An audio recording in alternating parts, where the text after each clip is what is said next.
Welcome back to Atlanta, Georgia. Tonight's postgame edition of Heat Live, presented by Verizon.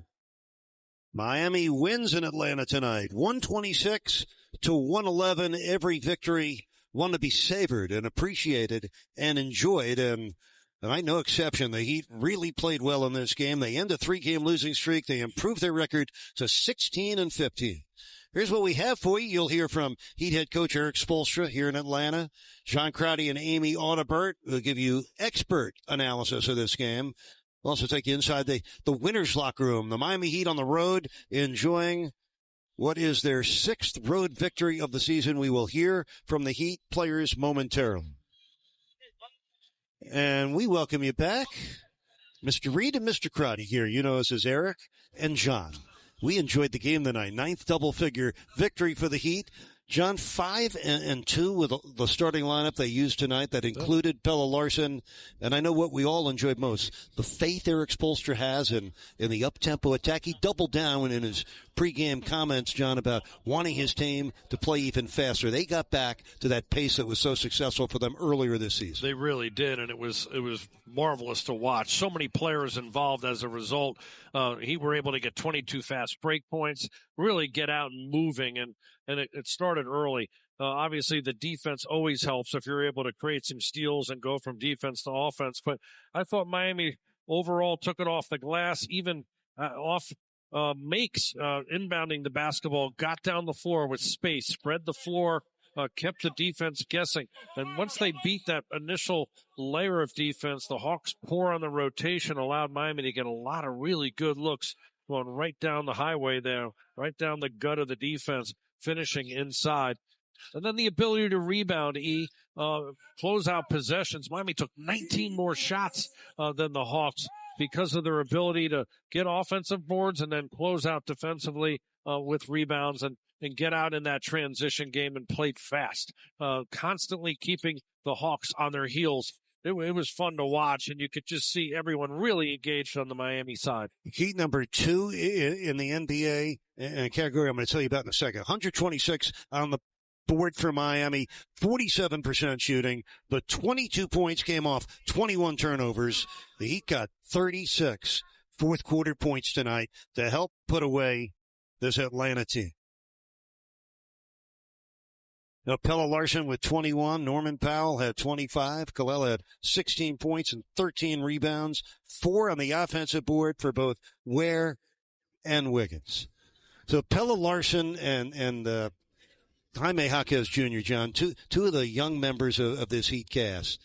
Kel'el Ware's another. Jovic, we're waiting on him to crack through this year, but you're talking about 3 young guys that are really improving and emerging. And getting real time on-the-job experience doing it, too. I mean, Pelle was spectacular tonight. You mentioned him setting the tone. It was his first three-point shot, I thought, that really helped kick off the first quarter. Miami, who really was important. Jaime Jaquez Jr., really, to me, is got to be considered as the 6th man of the year with what he's doing off that bench. And he's been tremendous as a primary ball handler and decision maker, getting into that paint consistently. And Kel'el, with his ability to impact the game. With Bam out, it was really on Kel'el to do a lot of rebounding and also cover up some of the defensive mistakes on the back line of that defense at the rim. He was great on the glass again, and boy, he continues to shoot that ball well. Yeah, we got a bunch of Heat fans right behind us, so waiting for a little post-game chatter from us. I'm going to have to wait a few minutes longer. But Miami winning on the road tonight, playing offense and defense the way Erik Spoelstra envisioned it would be. We will hear from the Heat head coach when we come back to Atlanta, Georgia, following this very pleasing 126-111 win for Miami. Coach Spo and then Jackson Amy Audibert will take you to the finish line. For Crotty, I'm Reed. We'll see you tomorrow night against Indy. For every Miami Heat dunk this season like that, Morgan & Morgan will donate $100 to the Miami Heat Charitable Fund. All you got to love Larsson to Ware on the connection up there. That was very early in the game, too. That was first quarter. I thought that was such an important big-time play because just getting back to that type of look, those lobs are beautiful. Get 50% off your entire online order at papajohns.com with that song and this promo code, Heat Win. Taking a look at some of the important notes on the night, snapping that 3-game losing streak. One note that's not up there that is a huge deal, 66 points in the paint. Yeah, Miami touched the paint 87 times and 91 points off of those paint touches. So said it at the top of our post-game show too, just doing it the right way. That was the important, not just sneaking by a win or gutting out a win in a sloppy game, but doing it the right way. I think it's important to talk about the right way played by Andrew Wiggins tonight. Probably not the thing that jumps off the page, but the most important performance tonight. Yeah, he's big time. I mean, the plus 21 that he led the team with. So there's the impact right there. But when you talk about the paint scoring, this is a guy that has that ability to put pressure on the rim. And I thought very early he was attacking. He looked good. He hit a couple contested shots early. And so you go, okay, that's when you know you're feeling good. But then look at that, like tough finishes around the rim along with the 18 points, 8 rebounds. He was great offensively too. He missed a couple, like just didn't corral the ball on a couple tip-ins, but he put so much pressure on the offensive glass when he flies in and crashes from the perimeter. So the 8 rebounds, the 3 assists, a block, a steal, 9 for 17 from the field, and just getting up and down. Plus on the other end, we know defensively he's taking on the toughest challenges every night. Contesting shots, changing shots, doing everything that was necessary on way to victory. More basketball, by the way. It's coming. It's a race back to Miami. Well, back to Miami for us, but to Miami for the Indiana Pacers. Second night of a back-to-back. For both of us, yes. Yeah. They just dropped one at home against Boston. So, they're going to be, they have not had the season we thought they were going to get off to get started, and they're going to be looking to compete on the road.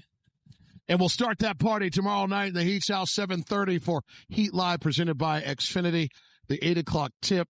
And the Pacers don't play around. The Heat now 11-2 against teams that are under 500. Pacers qualify. Yeah, but you know this is going to be a game where they're going to look to get up and down quickly. When Miami's been very good at home, and this is we said at the beginning of the night, an opportunity to stack 2 wins would be big for the Miami Heat. Once again, the final score: the Heat victorious, 126-111, snapping a 3-game losing streak and a 5-game losing streak now for Atlanta. This has been a presentation of FanDuel Sports Network, your exclusive home for Miami Heat basketball. For Eric Reed, John Crotty, Amy Adelbert, and the entire Miami Heat broadcast squad, I am Jason Jackson. Happy holidays. Thanks so much for watching. Plan on doing it again tomorrow night, Heat Nation.